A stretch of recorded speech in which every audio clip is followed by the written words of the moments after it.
Welcome to the Rebranding Christianity podcast, a space for those who care about Jesus' message of love, grace, and selflessness, but are concerned that contemporary American Christianity has gone way off brand. In John 13, Jesus told us what the Jesus follower brand is supposed to be. It's radical love. It's loving others the way Jesus has loved us. That's how a watching world knows that we're his disciples. According to Jesus, love is a Christian's brand identifier. Today, however, Christians may be known for a lot of different things, but unfortunately, all too often, love isn't one of them. On this podcast, we're going to have a lot of conversations with some really interesting people about a host of different topics, all in the hope that we can, together, return to and begin to reclaim what Jesus intended Christianity to be. It's time for a rebrand.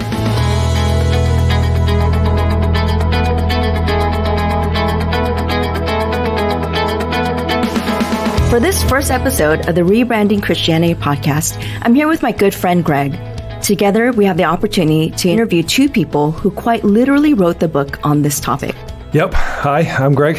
Jeff Jones and Mike Hogan are two of the three authors who contributed to the book, Rebranding Christianity, that has a really interesting tagline to that title. It says, "When the world's most important brand loses its way."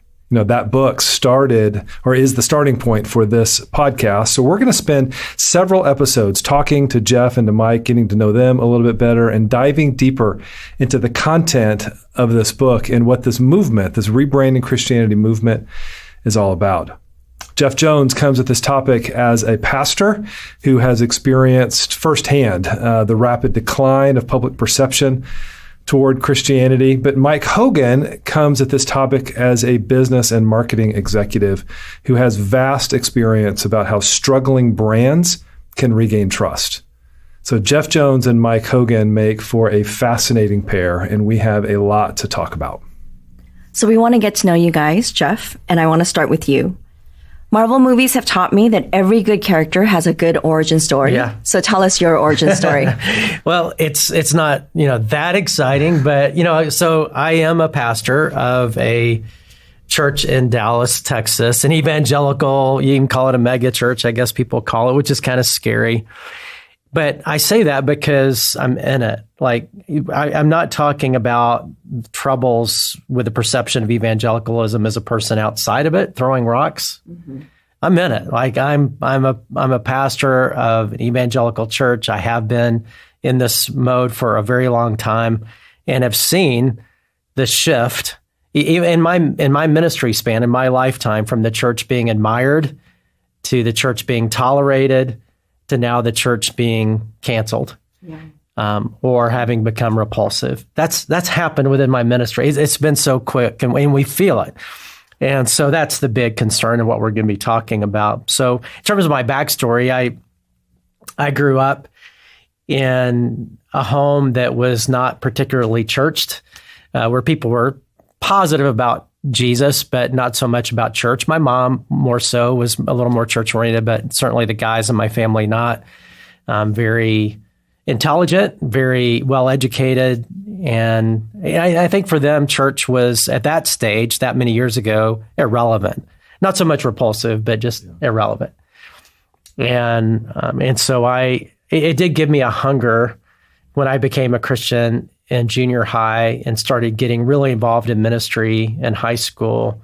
It gave me a hunger to see a church, which I'd never seen before, that would be relevant to my family, that could actually reach people like my family. And I didn't see that until I was in college. I came on staff at youth ministry when I was in college at the church that I became a Christian in.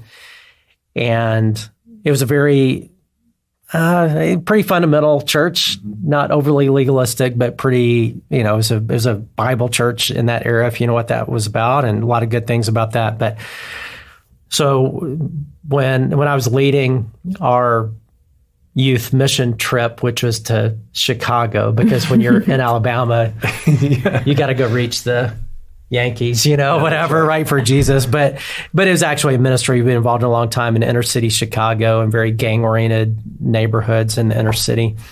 And it was a 2-week thing. So in the middle, we would take, there were, 60 or 70 kids, and we'd take them to a church. And the one instruction that the senior pastor had for me is you can take them anywhere in Chicago, just not Willow Creek.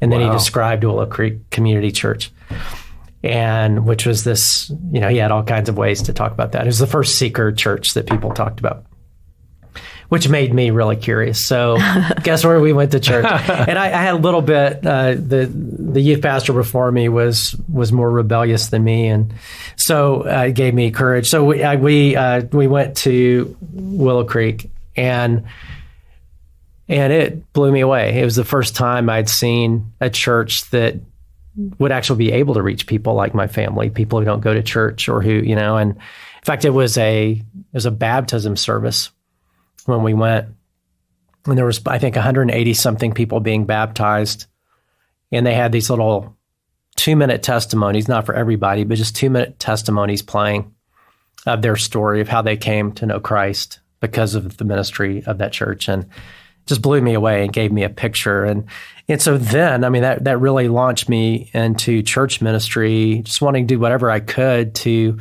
do church in a way that could reach people that don't go to church and that see church as completely irrelevant. And I still am committed to that. It's just now the problem is worse because it's not just church is irrelevant, it's that church has become repulsive to people outside of it. So as a pastor with that type of heart that wants to reach culture, reach people that are far from Christ, and you see the current of modern evangelicalism or American church going a certain way, which seems to be kind of opposite of that, you must feel like you're not just trying to reach a culture, but you're kind of having to swim upstream from your own team almost. That's like taking you the. That's a big way. part of this book. Is that we have a branding problem. The way we're perceived is not just a perception problem. It's not just that we're awesome. It's just people don't think we are, and media is being unfair, and news outlets are being unfair, and all that. And so we're the victim, and so a big part of this is to change the conversation, to realize, no, Jesus gave us the brand and told us to manage it. He told us how we were to be known. It's on us if we're not known that way. It's not on other people. And so a big part of the reason for this book is just to own that and to say, hey, look, this is on us. This is our responsibility. This is our problem. It's not just a perception problem. It's a product problem. And we've got to return to the identifier, the brand that Jesus gave birth to this movement with. We've had so much mission drift. We don't even realize how we're coming across to other people. It's not just because of their misperceptions. It's because we have some fundamental problems at the core as we've allowed other things to crowd into what our actual core mission and core identifier is. So I want to ask a real quick follow-up to that, because you do touch on the word brand, and I've been wanting to ask you on this. And we're going to have future conversations with Mike Hogan, your co-author, or one of the 3 co-authors on this book. And he, as we said in the introduction, he's a branding expert, and we're going to talk a lot about branding, that kind of stuff. But I want to hear from you here at the very beginning of the first podcast about the title of the book, because some Christians will look at this book and will have difficulty getting past the title. Will think it's just offensive, or it's just that Christianity. I've already had that. The book's not even printed yet. Yeah. So talk about that just briefly on your comfort level, calling Christianity a brand, and what does that mean? Yeah. By the way, just to tease it a little bit. So you'll hear from Mike Hogan later in a podcast. He's a Christian who is a leader in our church and is also a branding and marketing expert. Did that at Frito-Lay and other these massive companies. And then you'll also hear from Dwight Jewson, who is not a Christian, who is a nun, N-O-N-E, who comes at it from a completely different perspective, who is considered one of the top 2 or 3 branding experts in the world. And it's fascinating how he's even involved in this. So that'll be great. But yeah, talking about Christianity as a brand is a little bit different. I get that. And it might make you think of some slick marketing thing we're talking about or something like that. That's not what we're not talking about, changing the message of Christianity. We're not talking about any of that. So the brand is just one way to talk about your identifier. It's how you're known. It's how, and it comes with a promise and all that. But it's when you think of Kentucky Fried Chicken, or you think of any brand, there's certain things that you think of. I don't know why I thought about that. It's I haven't had that in decades. But, it's an identifier, right? And so Jesus told us, this is how people know you're just, in multiple places, but in John 13, he said, this is how people will know you're my disciples. Like, this is your identifier. This is your legitimacy. Here it is. And if people don't know us like that, it's not their fault. It's our fault. Like, that's our brand. So a brand is just how we're known, how we're identified. And Jesus gives us the responsibility to live that brand out. So that's what we're talking. So in rebranding, we're actually talking about going out and getting a bunch of branding experts and finding a new brand for Christianity that's new and slick. And so you're not talking about making Christianity cool. No. Or like we need better marketing, better packaging to make it cool. Yeah, that'll just make everything worse. So all we're talking about is going back to the brand that Jesus gave us 2,000 years ago. We're not making something up or changing Christianity. We're just trying to get back to Christianity the way Jesus gave it to us and asked us to manage it. Yeah. But Jeff, great. You know that with the title choice, and as we talk in future episodes, there's some content in the book that's going to probably rub some people the wrong way or stir a little bit of controversy. Yeah. I know you in real life, and I know that you are not somebody who enjoys controversy or seeks it out. You don't even make jokes at other people's expenses. You like to be liked, honestly, right? Yeah, of course I do. Yeah. Yeah. Do you like me? I do like you. Thank you. And I want to be liked too. So that's like a pretty common human emotion and a desire. So you wrote this book that is potentially controversial. So why'd you write it then? Yeah, I dragged my feet on it. I should have written it probably 2 years ago, but I feel so compelled by God to write it with whatever little influence and platform I have. There's something that needs to be said, and it's so urgent because we're losing a generation. I mean, if you look at the emerging generations and their relationship to church and the exodus of that generation away from church, this is urgent. This is not just, write a book for an interesting topic. This is like the house is on fire and we've got to do something now.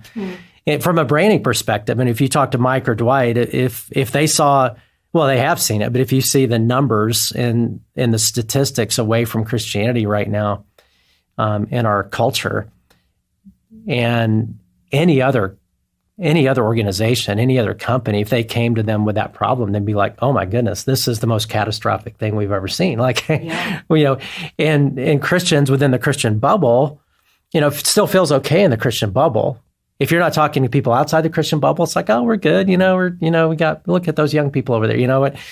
But if you're outside the Christian bubble and you interact with people outside the Christian bubble, you realize, oh my goodness, I'm not sure this thing's can even survive. And it's that catastrophic. So I wrote the book out of that urgency and also out of sense of faithfulness because I believe I know God nudged me to do it. And one day I'll stand before him and give an account for my life and leadership. And I don't want to say, well, I knew I should have done that. I just didn't want to because I want people to like me. I don't want to make people upset. And so it's that important to me and that strong to me. And I think the getting upset part is just, it's hard for people to take responsibility. It's a lot easier for people to see themselves as a victim. And again, I'm not throwing rocks at other people. This is me. I mean, I'm in it. So when I talk about things that need to happen differently, I'm not just talking about I'm good, but these other churches or these other Christians, they better get on board or whatever. It's not, I'm in it. Like, and I have friends who are walking away from evangelicalism because of the problems, and I love them, and they need to do what they need to do. But for me, it's like, no, we're in it, and it's our responsibility to fix it by God's help. Yeah.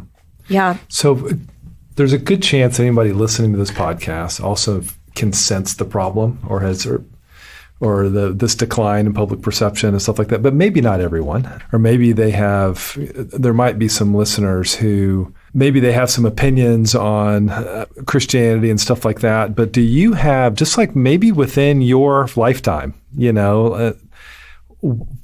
where has Christianity, where was the church and where is it now? Or maybe what has been your experience, like when you first started off being a pastor to what it is now? Yeah, I think a lot of us see it.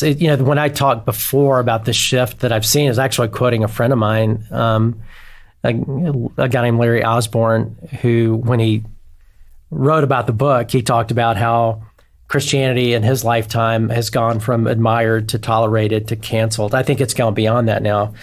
It's gone from admired to tolerated to canceled to repulsive. Mm-hmm. And again, for those outside the Christian bubble, and that really has all happened within my ministry span, within my lifetime. I mean, I feel that just even being a pastor, which is a scary thing to be. The first thing people ask you if you're paired up with them randomly in a golf course, or sitting next to them on a chairlift, or seated next to them on a plane after your name, right, is, so what do you do? Mm-hmm.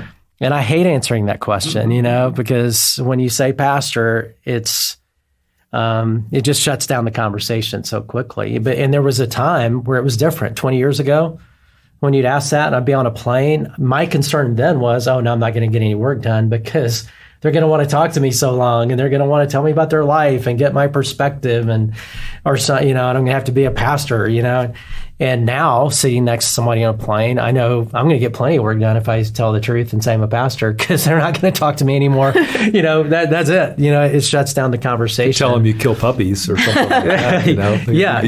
I talk about that in the book. I often think if I said anything like axe murderer would be better, because at least it elicits some curiosity. Like, hey, what kind of axe do you use? How do you sharpen it? And how'd you get into this line of work? But with pastor, it freaks people out because we've gone from being sort of the best of humanity to maybe weirdos in humanity to almost the worst of humanity in people's minds. And so it's just been a massive shift. And even if you're in the Christian bubble and you don't maybe feel it as much, your kids do. And if you talk to them about it, I mean, they're going to feel it, and they may be checking out anyway themselves. So it's just this massive shift that we're in. And again, this isn't because other people are being unfair, even though they are. That contributes, but that's really not the deal. So, Jeff, for those of us that are in the bubble, and so maybe we're not fully aware of the gravity of the situation, do you have any specific stats or examples that would help us to understand what's happening in the church? Yeah, if you want to get depressed, just Google that. Just Google statistics about Christianity in America. And there's so many polls, by very reputable groups like Gallup and Barna Group and the Pew Research Center, and all of it says the same thing, that there's just this massive exodus away from Christianity, especially in the emerging generations. I mean, 50 years ago, 90% of Americans claimed Christianity. 10 years ago, 75%. So it dropped that much. Mm-hmm. And then in 2021, it was a little above 60%. Well, that's 90% to 60% within that time frame is not the way you want it to go, Or in 2021, there was another study about people being involved in, church, and 66% of builders are involved in a faith community. But then it goes down all the way to 36% of millennials involved, and in Gen Z. They're still looking at that because it's so young, but it looks like, closer to 30% would claim Christianity. So that's just this massive, that's why I say, somebody like Dwight Jewson, a branding expert, would call that a catastrophic loss in market share. Yeah. It's like you're going away.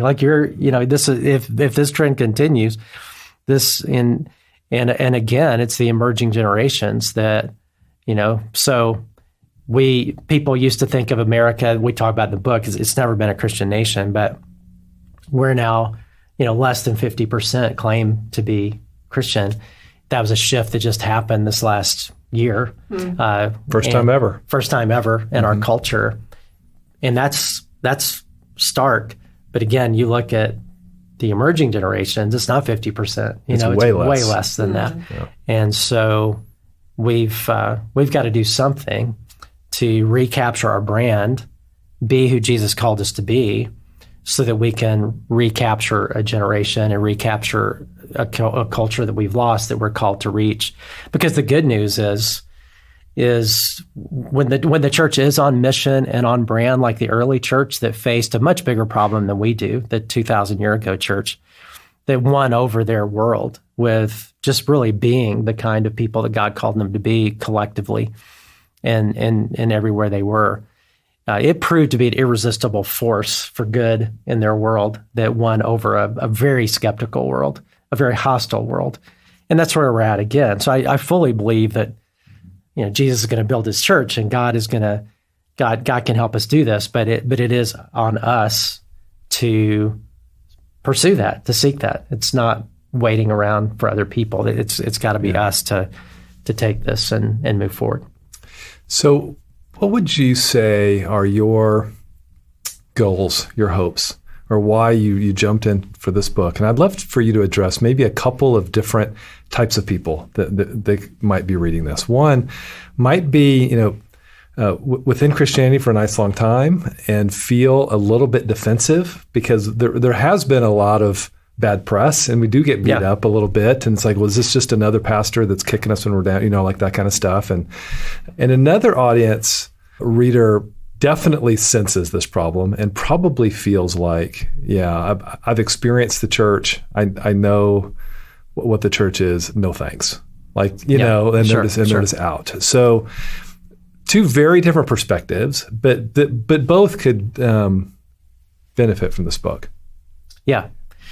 So really, I hope to change the conversation in a way that for those who feel offended or defensive, who think that Christians are sort of victims of what's going on, that it would take that away to say there's no reason focusing on our victimization. Are we treated unfairly in culture?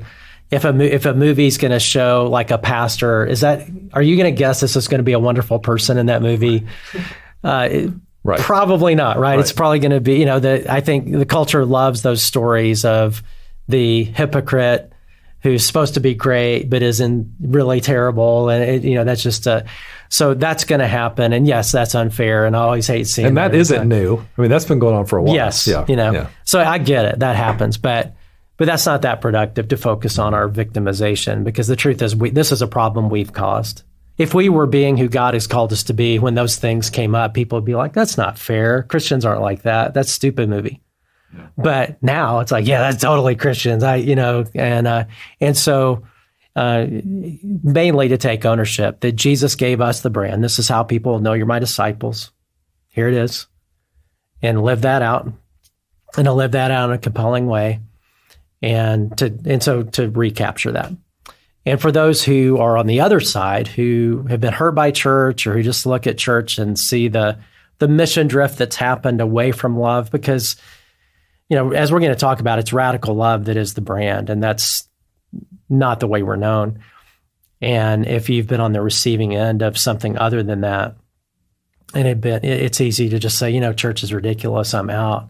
I hope for them it will give some hope to say, maybe the church is in Jesus. Maybe the church as Jesus envisioned it is worth striving for, and maybe there's going to be new ways of doing church and new ways of expressing church that I would love to be part of.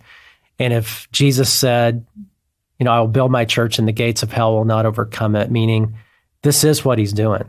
He's building his church. We know from the New Testament, expressed in local churches. Even if I haven't experienced that as such a great thing, if that's what God's doing, I'm up for trying it. And for joining him in that and seeing, maybe not perpetuating what I've been exposed to, but I'm up for stretching toward new expressions of church and new expressions of Christianity that actually align with the brand and might even win over a skeptical world. You and I have talked about these things before, and I'd love for you to, just as we close out, in line with what you were just talking about, that you don't feel like you're a sole voice in this. Like, you do see other people sort of addressing this, and that kind of talk about that a little bit. Yeah. So in this book, like we have this podcast, right? Rebranding Christianity. We have a website, rebrandingchristianity.org, which has content. And on purpose, didn't call this like the Jeff Jones podcast on rebranding Christianity, or maybe on the website, to be jeffjones.com. And what's Jeff's latest thinking about rebranding Christianity?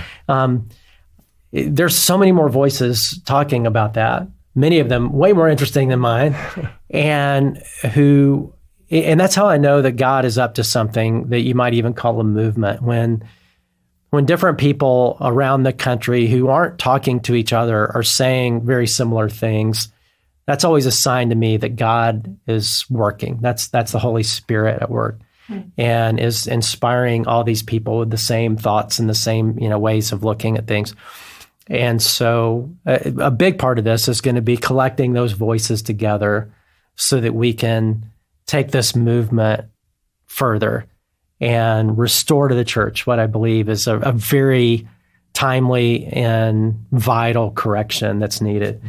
And so on this podcast, this first set of podcasts is around the book, so it's going to be me and Mike and so on. But after that, we'll be featuring voices of people around the country and even different parts of the world looking at rebranding Christianity in this culture, who have a whole lot to say or who are making it happen in ways, bringing it to life that will give all of us hope and a sense of direction. Jeff, you have such a unique perspective on this topic because you're on the inside. Your language is we and us and our house is on fire.